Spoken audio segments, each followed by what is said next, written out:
Okay. Good morning, book club. We are on page 8, halfway down the page. You may not feel inspired to aggressively pursue a growth plan if you haven't started yet.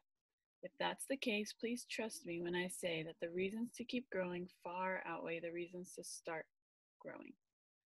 And you discover the reasons to stay with growth only if you stick with it long enough to start reaping the benefits. So make a commitment to yourself to start and stick with it for at least 12 months. If you do, you will fall in love with the process and you will be able to look back at the end of that year and see how far you've come. Number 7, the comparison gap. Others are better than I am. Fairly early in my career, I attended an idea exchange with 3 other leaders in Orlando, Florida. I went because at the time I realized that I needed to be exposed to bigger and better leaders outside of my own circle. At first, when I arrived, I was intimidated. As we talked and shared ideas, it became very quickly that I was not in their league. Their organizations were 6 times the size of mine, and they had many more and much better ideas than I did. I felt like I was in over my head and trying to swim. Despite that, I was encouraged. Why? Because I discovered that great men were willing to share their ideas, and I was learning so much. You can learn only if others are ahead of you. The first 10 years that I was intentionally pursuing personal growth, I was always behind trying to catch up. I had to get over the comparison gap. I had to learn to become comfortable with being out of my comfort zone. It was a difficult transition, but it was well worth it. I struggled with this at the beginning too. Like the first 6 months of my business, I was like, felt like I had to race with other people in Emily's thing. And I finally, like, my friend Jessica Curzon reached out and was like, you just got to be like a horse, like, put the blinders on. Like, it doesn't really matter what anyone else is doing. But I like what he said, like, you can only learn if others are ahead of you. And I did come to learn that, like, I can watch them and see what they're doing. Like, I can learn and not make the same mistakes or do what they're doing, what's working. And do you guys have anything to share about comparison?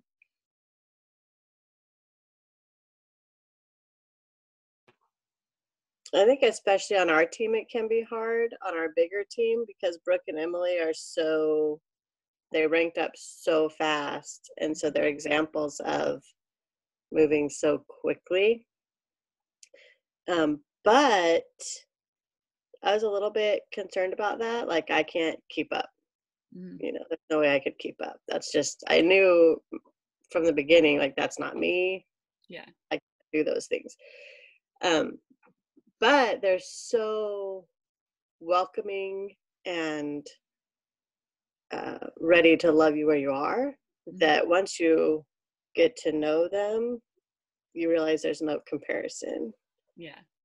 Like, they're not comparing, so there's no point in you trying to compare to them because they're not expecting the same out of you either. Yeah. And I think we have all gone through a lot of growth.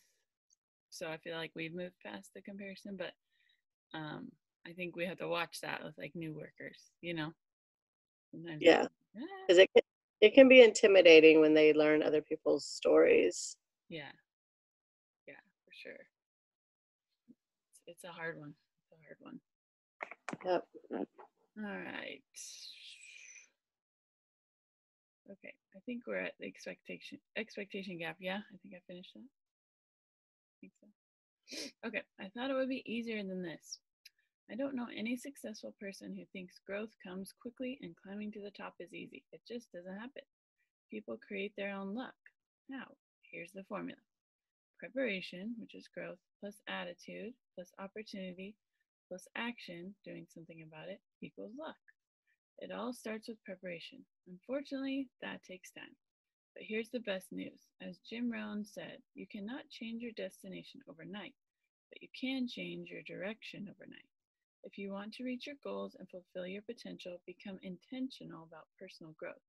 It will change your life. Making the transition to intentional growth. The sooner you make the transition to becoming intentional about your personal growth, the better it will be for you, because growth compounds and accelerates if you remain intentional about it. Here's how to make the change. Number 1, ask the big question now. The first year that I engaged in intentional personal growth, I discovered that it was going to be a lifetime process. During that year, the question in my mind changed from how long will this take to how far can I go? That is the question you should be asking yourself right now, not that you will be able to answer it. I started this growth journey 40 years ago and I still haven't answered it, but it will help you set the direction, if not the distance. Where do you want to go in life? What direction do you want to go? What's the farthest you can imagine going?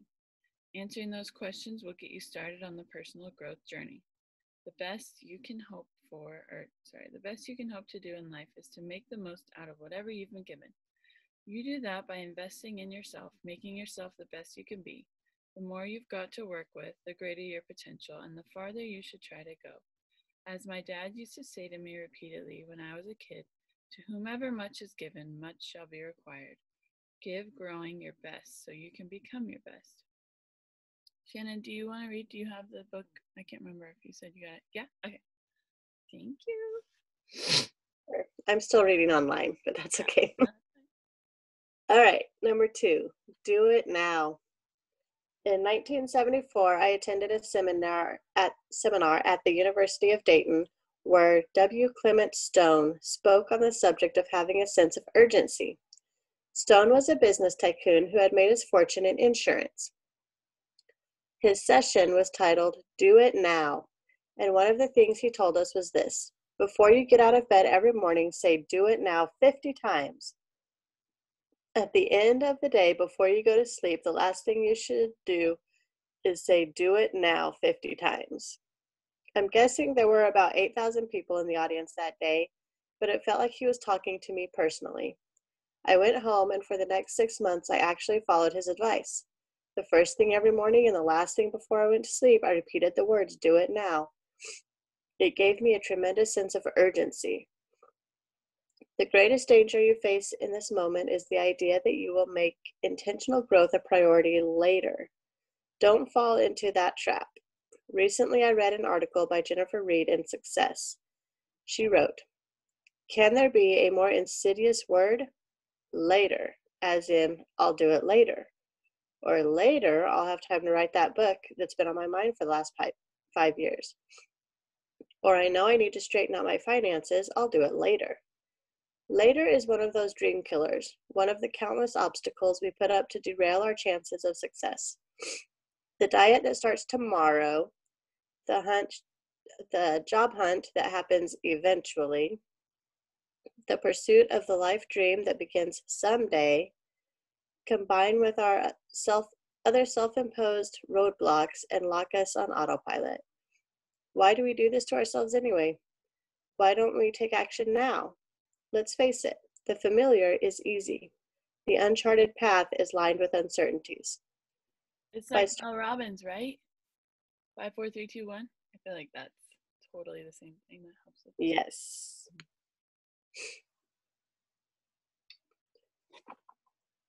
By starting to read this book, you've already begun the process.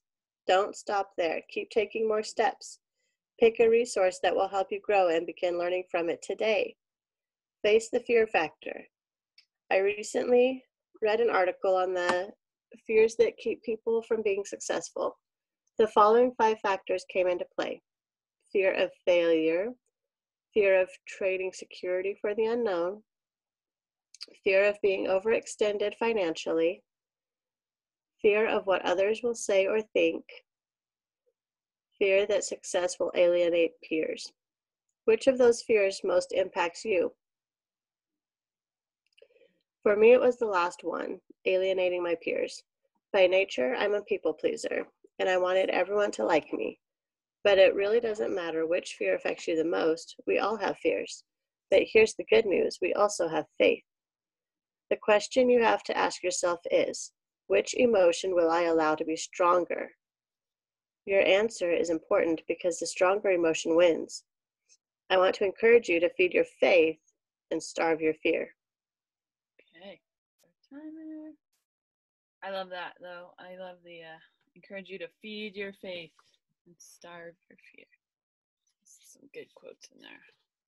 Yeah, I like that too. So good. Oh, this is so good. We're almost to applying it. Law of intentionality. I love this. You know what I really love though is that we're not in a rush. Like I feel like sometimes book club is like, we gotta finish this in this, in 1 month. So we gotta rush. And so I just love that it's a habit and we're just doing it every morning and we don't have to rush through it. Makes me happy. Okay,